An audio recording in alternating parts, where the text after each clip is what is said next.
Dès le début, la vie du protagoniste semblait prédestinée à un chemin sombre, un chemin dont il ne pouvait s'échapper facilement.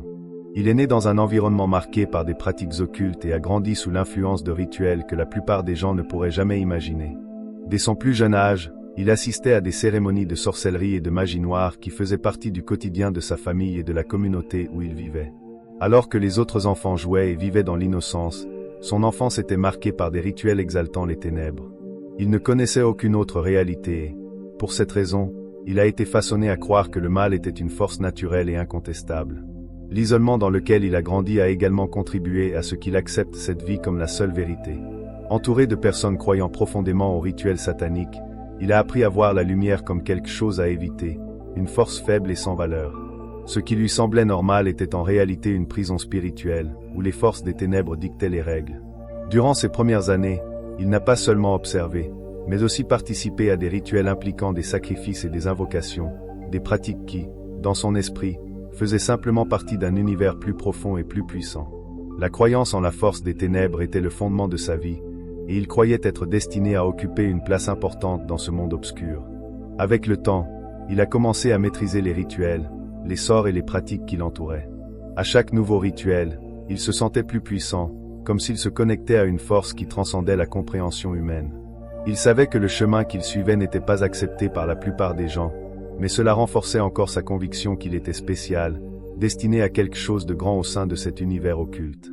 Il en vint à mépriser toute forme de bonté ou de compassion, interprétant ses sentiments comme des signes de faiblesse et de soumission. Chaque action était guidée par une seule maxime, le pouvoir avant tout, même si cela signifiait s'éloigner de tout reste d'humanité en lui.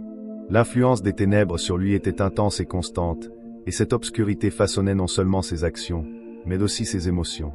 Dans sa quête de pouvoir, il apprit à ignorer la peur, la culpabilité et le remords, des émotions qu'il considérait comme des obstacles pour devenir plus fort. Le sentiment de supériorité spirituelle était accompagné d'une froideur intérieure croissante, qui l'éloignait de toute forme d'affection ou de connexion émotionnelle sincère. Il se sentait immunisé contre les fragilités qui, selon lui, enchaînaient les gens ordinaires.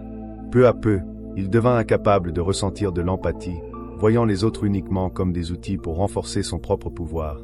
Les pratiques et les rituels étaient intenses, sombres et souvent troublants. À certains moments, il se retrouvait impliqué dans des actes de cruauté qui, au fond, le dérangeaient, mais qu'il réprimait rapidement en se rappelant que cela était nécessaire pour atteindre le pouvoir qu'il désirait. Dans son esprit, tout doute était rapidement étouffé, remplacé par le sentiment de supériorité que lui procurait ce chemin obscur. Il croyait évoluer spirituellement, devenir une sorte de leader dans ce monde, quelqu'un destiné à guider d'autres âmes dans la même obscurité. Sa relation avec sa famille et ceux qui l'entouraient était fondée sur la peur et la soumission. On lui avait appris à exercer un contrôle sur les autres et à manipuler leurs émotions et désirs pour maintenir son influence.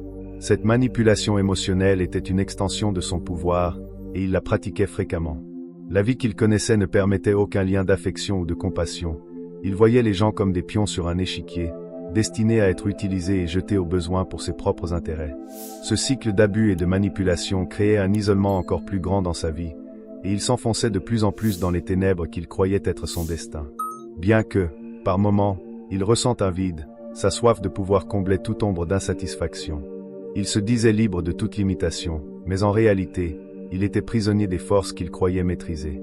C'était comme s'il avait vendu son âme à quelque chose de plus grand et plus sombre que lui, un domaine dont il ne pouvait lui-même s'échapper.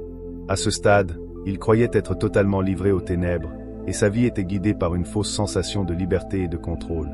Mais, malgré tous ses efforts pour nier ce sentiment, une insatisfaction persistait, bien que vague et presque imperceptible, une agitation qu'il préférait ignorer. Ce passé sombre façonna sa vision du monde et de lui-même, et il croyait qu'il ne sortirait jamais de ce cycle d'obscurité. Cependant, sans le savoir, ce même passé allait bientôt être défié d'une manière qu'il n'aurait jamais imaginé possible. La rencontre avec le missionnaire, qu'il ne pouvait encore prévoir, provoquerait un choc profond et un tournant radical dans ce destin qu'il croyait immuable. Mais, pour l'instant, sa vie était entièrement dédiée à ce qu'il connaissait et à la certitude qu'il était destiné à continuer sur le chemin tracé par ses propres choix. Au fil du temps, il s'enfonçait dans des rituels d'une obscurité que peu oseraient même imaginer. Sa vie était devenue un voyage à travers les ombres les plus profondes, et chaque pas l'amenait à des pratiques encore plus sinistres. Les rituels qu'il réalisait allaient bien au-delà de simples invocations. Il se livrait à des sacrifices sanglants, des cérémonies complexes de nécromancie et des sorts qui canalisaient une énergie dense et maléfique. L'environnement était soigneusement préparé, avec des symboles d'invocation, des artefacts maudits et des offrandes sombres, et il se livrait entièrement à ces rites, cherchant à canaliser un maximum de pouvoir et d'influence des forces des ténèbres. Chaque rituel exigeait un sacrifice plus brutal que le précédent. Dans certains cas, il se retrouvait devant des autels remplis d'objets qui, selon lui, portaient l'essence d'entités maléfiques. Il exécutait des sorts de mort, cherchant à contrôler la vie des autres et espérant que ses forces obéiraient à son commandement. Lors d'une de ces cérémonies, il invoqua une entité des ténèbres, offrant du sang et des vies en échange d'une alliance. L'air devenait lourd et suffocant, et il sentait une présence maléfique qui semblait observer chaque mouvement, chaque mot prononcé. La sensation était à la fois terrifiante et enivrante, comme s'il touchait à quelque chose qui dépassait la compréhension humaine. Ces rituels n'étaient pas sans conséquences. Après chaque cérémonie, il ressentait l'impact des forces obscures, comme si elles rongeaient quelque chose en lui. Pendant plusieurs jours, sa peau semblait brûler, imprégnée d'une énergie corrosive et invisible. Certaines nuits, il se réveillait couvert de sueur, sentant une présence pesante à ses côtés, une entité invisible qui semblait s'être attachée à lui après chaque invocation. Il réalisait que son corps devenait un canal pour ces forces obscures, et la douleur physique n'était qu'un reflet de ce qui se passait dans son âme. Bien qu'il essayât de rationaliser ce malaise comme une étape normale de son parcours, un sentiment d'inquiétude commençait à poindre. À d'autres moments, il explorait la nécromancie, essayant de communiquer avec les morts pour obtenir des réponses ou des faveurs d'esprit qu'il croyait pouvoir manipuler. Lors d'un de ces rituels, il prépara un mélange macabre d'os et de cendres dans le but d'établir un lien avec des esprits de personnes décédées dans des circonstances violentes. L'atmosphère devenait presque palpable, et il ressentait une présence froide et avide, comme si l'énergie de ces âmes errantes l'entourait, attendant son ordre pour manifester la volonté des ténèbres. Cependant, chaque tentative laissait une trace. Il ressentait une perte croissante de vitalité après chaque rituel, comme si ses esprits lui volaient quelque chose. Plus il s'impliquait, plus il se sentait prisonnier d'une obscurité qui dévorait non seulement son énergie physique, mais aussi son identité. Après des semaines de pratiques intensives, son apparence changea, son regard devenait vide, sa peau pâlissait, et son corps montrait des marques inexplicables. Des blessures et des ecchymoses apparaissaient sans raison apparente, témoins des rituels qu'il pratiquait et des entités qu'il invoquait. Il comprenait que ces entités ne se contentaient pas de répondre à ses appels, mais commençaient à revendiquer leur territoire, comme si son corps appartenait à quelque chose de plus grand et plus sombre. Certains des rituels les plus extrêmes impliquaient des incantations prolongées, chantées pendant des heures, dans des lieux imprégnés d'une odeur de mort et de décomposition. Il préparait des élixirs hallucinogènes qui le plongeaient dans un état de transe, lui donnant l'impression de communiquer directement avec les forces des ténèbres. Les visions étaient terrifiantes, il voyait des figures sombres, des paysages désolés, et entendait des voix murmurant des promesses de pouvoir absolu en échange de son âme. À un certain point, il ne pouvait plus distinguer ce qui était réel de ce qui relevait des effets de ces rituels. Les visions devenaient de plus en plus vives et intenses, et il commençait à se demander s'il ne touchait pas une réalité obscure qui dépassait la compréhension humaine. Ces rituels affectaient également son esprit de manière irréversible. Certaines nuits, il entendait des voix et des rires résonner dans sa tête, même lorsqu'il était seul. Ces murmures semblaient s'intensifier, lui affirmant qu'il était sur le bon chemin, mais exigeant toujours plus de dévotion, plus de sacrifice, plus d'abandon. Parfois, il sombrait dans des crises de paranoïa, croyant que des entités l'observaient en permanence, prêtes à prendre le contrôle dès qu'il relâcherait son attention. C'était comme si une présence constante le hantait, même en dehors des rituels, un poids dont il ne pouvait se défaire. À mesure que son implication dans ces pratiques augmentait, il commença à vivre ce qu'il croyait être une possession spirituelle. À plusieurs reprises, pendant les rituels, il perdait toute conscience de lui-même, comme si une autre entité prenait le contrôle de son corps et de sa voix. Il voyait ses propres mouvements sans pouvoir les diriger, un spectateur terrifié à l'intérieur de son propre corps. Dans ces moments, il prononçait des mots dans des langues inconnues et effectuait des gestes qu'il n'avait jamais appris, comme s'ils avaient une vie propre. La peur de cette perte de contrôle grandissait, mais il restait convaincu que cela faisait partie des étapes nécessaires pour atteindre le pouvoir qu'il recherchait. Avec le temps, les effets des rituels devinrent visibles sur sa santé mentale. Il commença à souffrir de perte de mémoire, et sa perception de la réalité se fragmentait. Certains objets semblaient déformés, des voix semblaient venir de partout, et la sensation d'une présence maléfique était constante, comme s'il n'était jamais seul. Il se rendit compte qu'il devenait de plus en plus vulnérable à ces forces qui, au lieu de lui obéir, semblaient utiliser son corps et son esprit comme des canaux pour manifester leur influence. Il n'était plus qu'une ombre de lui-même, plongé dans une spirale de déchéance et de terreur que personne ne pourrait comprendre ni témoigner. Ce voyage dans l'occultisme l'avait transformé, et l'illusion de contrôle qu'il entretenait commençait à se briser. Malgré son immersion totale dans le monde des ténèbres, sa vie était sur le point de prendre un tournant inattendu. Une nuit ordinaire, il fut surpris par une figure radicalement différente de tout ce qui faisait partie de son univers sombre. C'était un missionnaire japonais, récemment arrivé dans la communauté locale, connu pour sa foi inébranlable et la paix qu'il diffusait partout où il allait. Le protagoniste ressentit d'abord un profond mépris pour cette présence. Après tout ce que le missionnaire représentait allait à l'encontre des principes qu'il défendait. À ses yeux, ce n'était qu'une tentative faible et futile de confronter les ténèbres avec une lumière qu'il considérait insignifiante. Cependant, lors de leurs premières interactions, quelque chose dans le missionnaire le troubla profondément. Une force invisible semblait émaner de lui, quelque chose qu'il ne pouvait expliquer mais qui provoquait en lui un mélange de malaise et d'attraction. Alors que le missionnaire parlait de rédemption et d'amour divin, le protagoniste s'irritait, tentant de rationaliser son aversion comme une preuve de sa propre supériorité et puissance.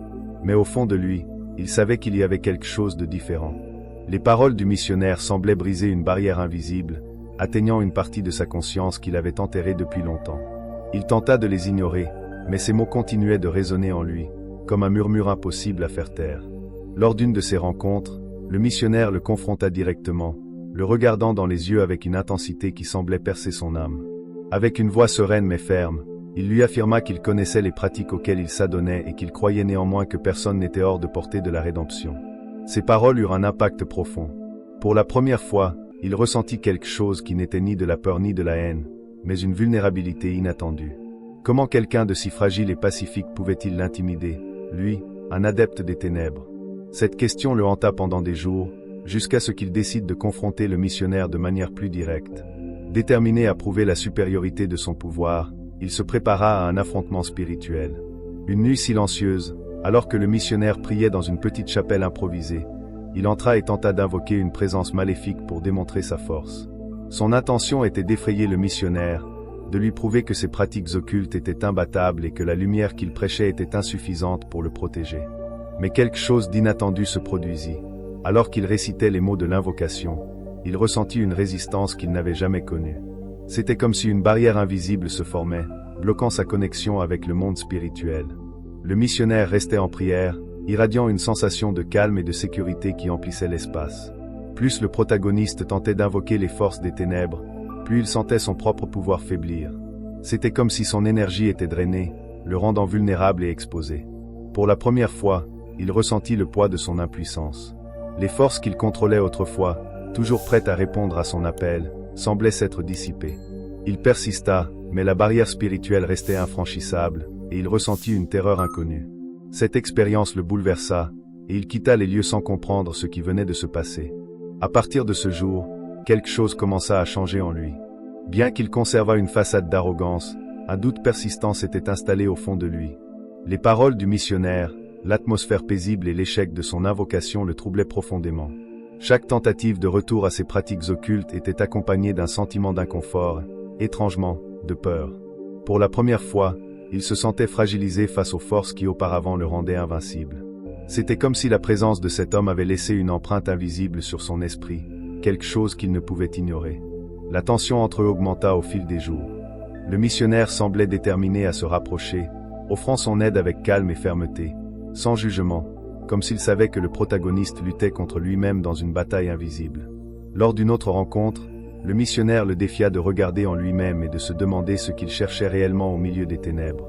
Le protagoniste tenta d'esquiver son regard, mais quelque chose dans les yeux du missionnaire le retenait, comme un miroir reflétant sa propre condition.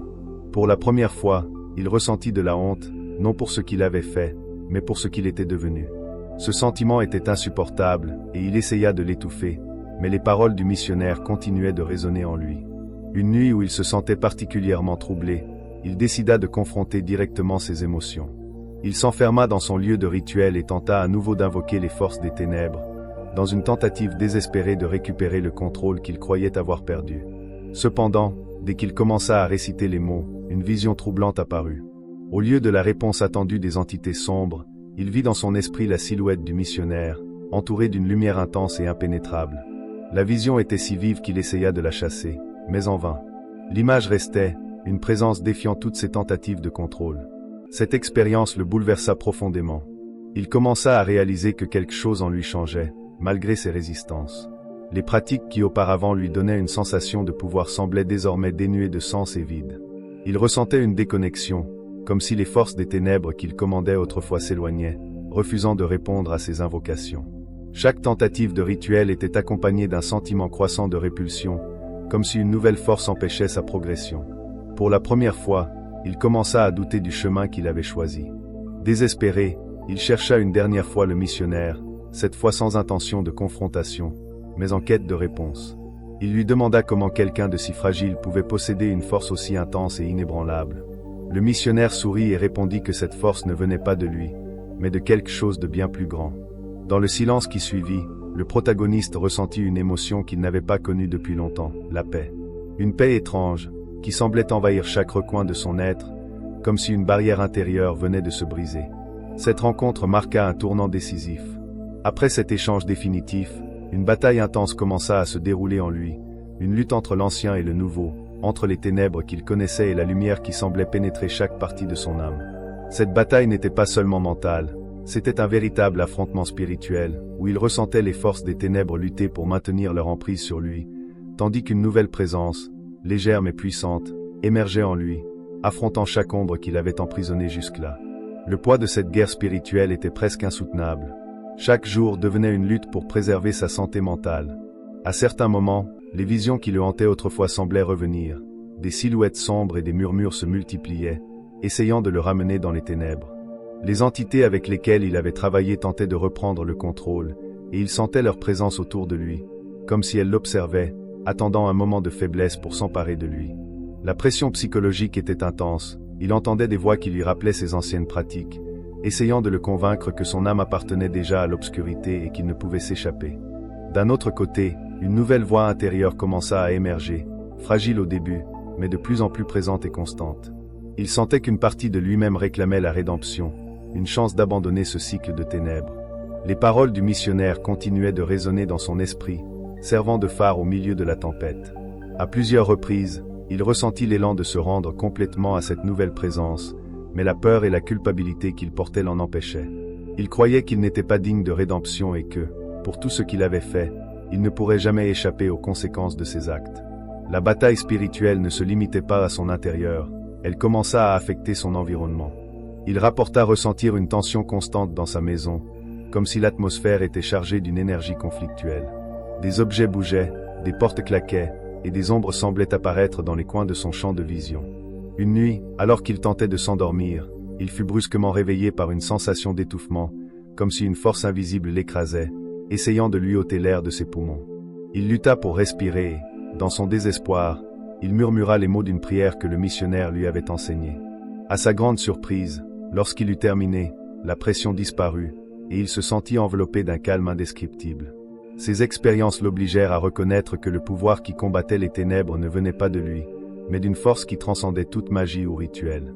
Il commença à expérimenter de petits moments de clarté et de paix, comme si chaque prière, aussi simple soit-elle, créait une protection autour de lui. Cependant, les entités qu'il avait possédées si longtemps n'étaient pas prêtes à l'abandonner facilement. À plusieurs reprises, il sentit une force essayer d'envahir son esprit, lui murmurant des promesses de pouvoir et lui rappelant ce qu'il perdrait s'il renonçait à sa connexion avec les ténèbres. C'était comme si une bataille pour la possession de son âme se jouait, et il en était le champ de guerre. Au paroxysme de cette lutte spirituelle, il fit une vision terrifiante. Une nuit, alors qu'il essayait de prier en silence, il se sentit transporté dans un lieu sombre et oppressant, une atmosphère suffocante imprégnée d'un désespoir et d'une oppression accablant. Autour de lui, des ombres sans visage se déplaçaient, murmurant son nom et répétant chacun de ses péchés et erreurs, tentant de le convaincre qu'il appartenait à cet endroit. La vision était si vivante qu'il crut être en enfer, ressentant la chaleur et la terreur qui l'entouraient. Mais, au milieu de ce désespoir, il se rappela les paroles du missionnaire et, avec toute la force qui lui restait, il invoqua une aide divine. Soudain, une lumière intense apparut, dissipant les ombres et le ramenant à la conscience. Cette expérience fut un tournant décisif.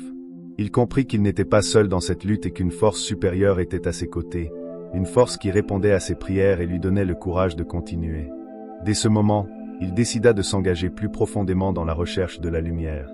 Il commença à passer davantage de temps en prière et, peu à peu, ressentit une paix intérieure qu'il n'avait jamais connue auparavant.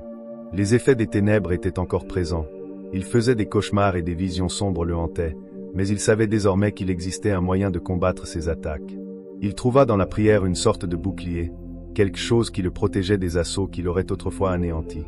Ce processus d'éveil à la fois ne fut pas instantané, et chaque progrès s'accompagnait de nouveaux défis. Une nuit, alors qu'il priait, il sentit une présence pesant autour de lui. C'était comme s'il était entouré par quelque chose de maléfique, une entité qui tentait d'éteindre la petite flamme de foi qui commençait à grandir en lui. Il eut peur, mais décida de résister, refusant de céder. À la place, il commença à réciter la prière que le missionnaire lui avait enseignée, et, peu à peu, la présence se dissipa, comme si elle ne pouvait supporter la lumière qui émanait de sa nouvelle foi. Cet épisode confirma qu'il était sur la bonne voie et que, même au cœur des ténèbres, une force protectrice était à ses côtés. Chaque victoire contre les ténèbres renforçait sa foi, et avec le temps, il commença à percevoir des changements profonds en lui, tant dans sa perception que dans son esprit. Le poids de la culpabilité et des remords qu'il portait était toujours présent, mais il était désormais accompagné d'un espoir renouvelé. Il comprit que sa transformation ne serait pas facile et que le chemin vers la lumière exigerait plus de sacrifices qu'il ne l'avait imaginé. Mais la sensation de liberté, celle de se libérer des chaînes spirituelles qui l'avaient emprisonné si longtemps, était une motivation qui le maintenait ferme dans sa décision. Cette bataille spirituelle se transforma en un véritable rituel de purification, où chaque prière était une tentative de se débarrasser des résidus des forces obscures. Il commença à fréquenter l'église où le missionnaire prêchait et, avec le temps, il sentit que l'influence des entités qui l'entouraient diminuait. L'obscurité qui l'avait enveloppé fut progressivement remplacée par une sensation de légèreté, comme si la lumière gagnait du terrain en lui. Il continuait de lutter quotidiennement contre son passé, mais pour la première fois, il sentait qu'il avait une réelle chance d'échapper à ce cycle de destruction et de douleur. Au final, cette bataille s'avéra être bien plus qu'un combat contre des forces extérieures. Ce fut une quête de découverte de soi et de reconstruction. À partir du moment où il choisit de se livrer pleinement à la foi, le protagoniste réalisa que le chemin de la conversion serait aussi difficile que les rituels obscurs qu'il avait autrefois pratiqués. Ce fut une lutte quotidienne, une marche où chaque pas exigeait force, courage et, surtout, une profonde humilité pour affronter et renoncer à son passé. Pour lui, accepter le pardon et croire qu'il était digne de rédemption fut l'un des plus grands défis. Les échos de ses erreurs et la culpabilité pour le mal qu'il avait causé continuaient de le hanter, mais il comprit que ces sentiments faisaient partie intégrante de son processus de transformation. Se détacher définitivement des pratiques occultes lui apporta un sentiment de liberté, mais également une peur latente. Il savait que ses anciennes alliances spirituelles ne disparaîtraient pas sans résistance. Chaque pas qu'il faisait vers la lumière était accompagné de nouvelles tentatives des ténèbres pour le perturber.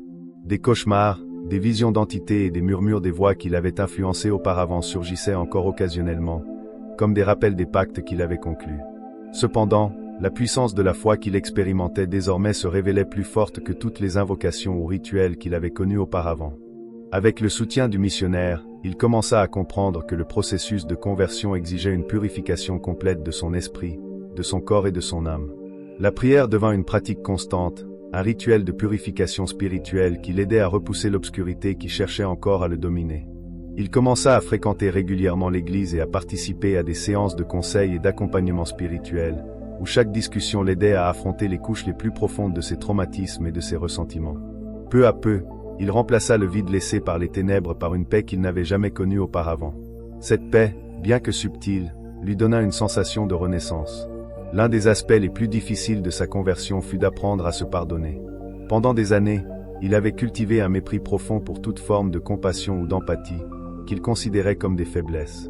Maintenant, il devait s'autoriser à ressentir et à embrasser ses émotions. Faire face aux remords et accepter qu'il était possible de recommencer exigeait une force qu'il n'avait jamais expérimentée.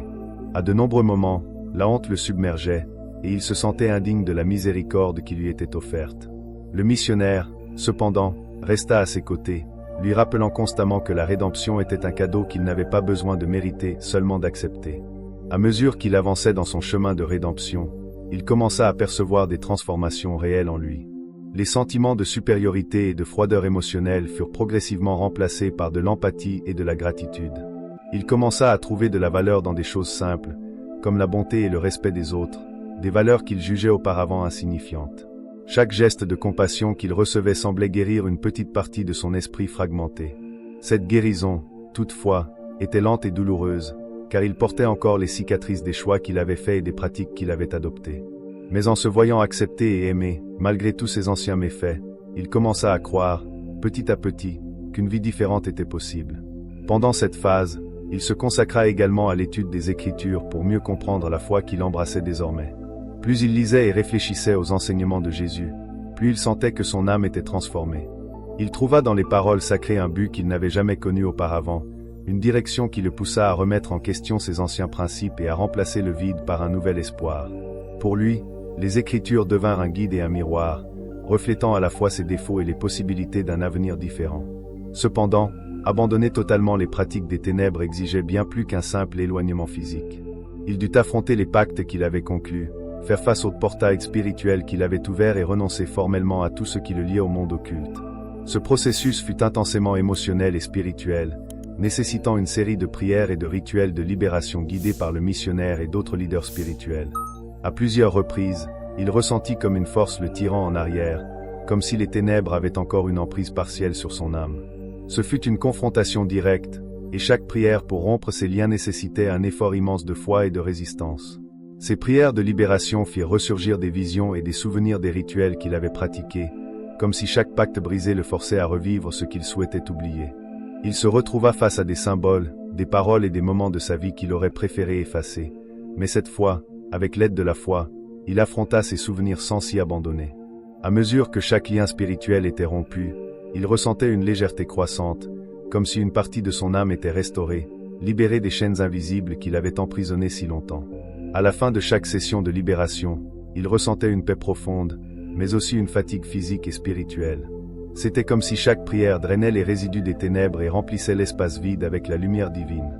Le missionnaire l'encourageait à continuer, lui rappelant que ce processus, bien qu'épuisant, était nécessaire pour purifier complètement son âme et préparer le chemin vers une nouvelle vie. À chaque étape, il réalisait que sa foi devenait plus forte et que les ombres de son passé perdaient peu à peu leur pouvoir sur lui. Au cours de cette quête, il commença à voir son témoignage comme un moyen d'inspirer les autres.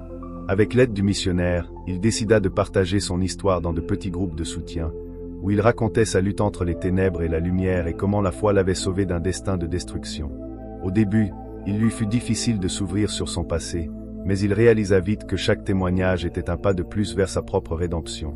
En voyant l'impact positif de ses paroles sur ceux qui l'écoutaient, il comprit que sa transformation n'était pas seulement pour lui-même, mais aussi pour aider d'autres à trouver une nouvelle espérance. Ce partage d'expériences marqua l'étape finale de son chemin de conversion. Avec le temps, sa vie commença à refléter les changements qui se produisaient en lui. Chaque jour dans la lumière était comme un nouveau départ, une renaissance qui lui apportait une paix et un but qu'il n'avait jamais connu auparavant.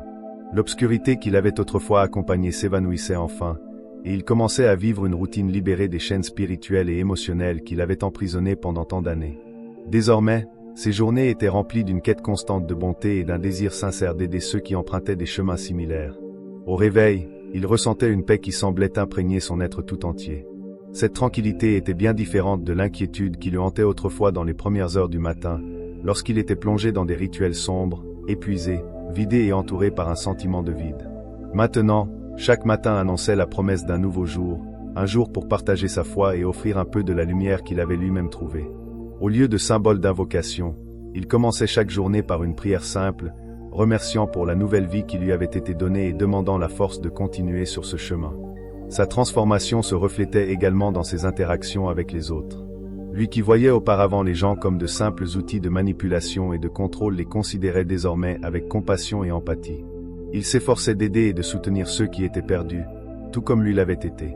Dans les groupes de soutien qu'il fréquentait, il partageait son témoignage et offrait un soutien émotionnel et spirituel à ceux qui faisaient face à des traumatismes, à des dépendances et à des influences négatives. Il se voyait comme un exemple vivant que le changement est possible, et cette conviction le motivait chaque jour, faisant de chaque conversation et de chaque geste d'aide une extension de sa foi. L'un des plus grands impacts de cette nouvelle vie était le sentiment de liberté. Il ne se sentait plus lié par des pactes ou des entités exigeant un contrôle et une domination sur son âme. Au contraire, la foi l'avait libéré de toutes les prisons spirituelles, lui apportant une légèreté indescriptible. Sans les pratiques obscures, son corps reflétait également cette libération. Sa peau, auparavant pâle et marquée par l'obscurité, retrouvait son éclat, et ses yeux, autrefois vides et distants, rayonnait désormais de vie et d'espoir. Ce changement extérieur était le reflet direct de la guérison intérieure qu'il vivait. Il trouva également une famille dans la communauté de foi. Chaque personne qu'il rencontrait lui offrait soutien et encouragement, l'aidant à rester ferme dans sa décision de suivre un nouveau chemin. Les amitiés qu'il forma devinrent un rappel constant qu'il n'était pas seul dans ce voyage, et il en vint à valoriser profondément ses liens. Auparavant, il n'avait jamais connu de véritable connexion humaine, mais désormais, ses relations étaient la preuve que l'amour et la compassion, qu'il méprisait auparavant, avaient une valeur inestimable. Dans ses prières, il remerciait souvent d'avoir été sauvé des ténèbres et d'avoir reçu l'opportunité de vivre une nouvelle vie. Chaque prière était une confirmation qu'il était enfin en paix avec lui-même et avec le monde. La quête de pouvoir et de contrôle, qu'il avait autrefois consumée, avait été remplacée par le désir de servir les autres et de vivre une vie empreinte de sens et de but. Il savait que cette nouvelle vie dans la lumière était la réponse à tous les doutes et tous les tourments qu'il avait hantés autrefois. Cette expérience de renaissance lui donna une nouvelle mission, devenir un phare d'espoir pour ceux qui étaient encore dans l'obscurité, tout comme lui l'avait été un jour. En réfléchissant à son parcours, le protagoniste réalisa que son histoire n'était pas seulement une narration de transformation personnelle, c'était un message vivant que personne n'est hors de portée de la rédemption, peu importe à quel point on est éloigné de la lumière. Il décida que son expérience pourrait offrir de l'espoir à ceux qui, comme lui, s'étaient sentis un jour enfermés dans les ténèbres, croyant que la liberté et la paix étaient inaccessibles. Il savait que partager son témoignage était une façon de rendre grâce pour ce qu'il avait reçu, et que chaque mot de son histoire pouvait toucher des vies et inspirer des changements. Dans ses discours, il s'adressait directement à ceux qui pensaient ne plus avoir de chance, à ceux qui se croyaient trop corrompus pour être sauvés. Il comprenait combien il était difficile de croire en un nouveau départ quand tout semblait perdu, et il utilisait son propre passé sombre comme exemple vivant du pouvoir de la transformation. Si moi, quelqu'un qui a vécu dans les ténèbres et pratiqué les actes les plus sombres, ait pu être racheté, alors n'importe qui peut trouver cette lumière, déclarait-il avec une sincérité qui touchait les cœurs de ceux qui l'écoutaient. Chaque fois qu'il partageait son témoignage, il invitait les gens à réfléchir sur leur propre vie. Il leur demandait ce qu'ils portaient en eux et ce qu'ils souhaitaient pour leur avenir.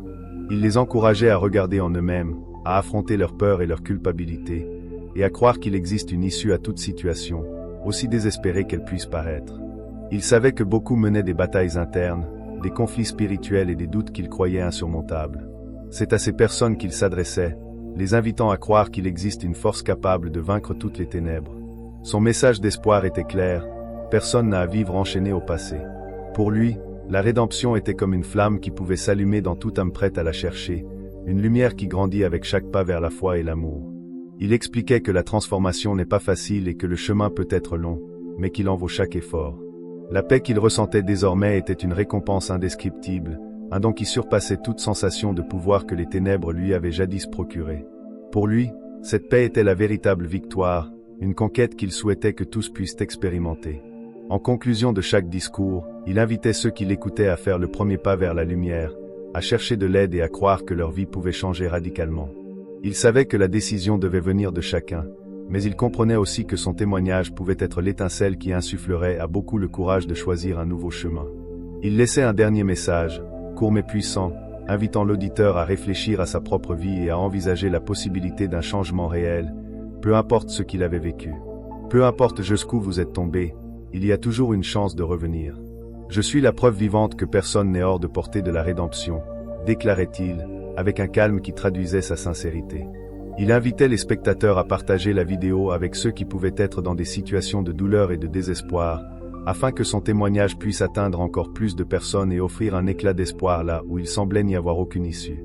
Il suggérait aux spectateurs de laisser un commentaire, de partager leurs propres expériences, leurs luttes, ou simplement de dire où ils en étaient dans leur voyage, créant ainsi une communauté de soutien et de renforcement.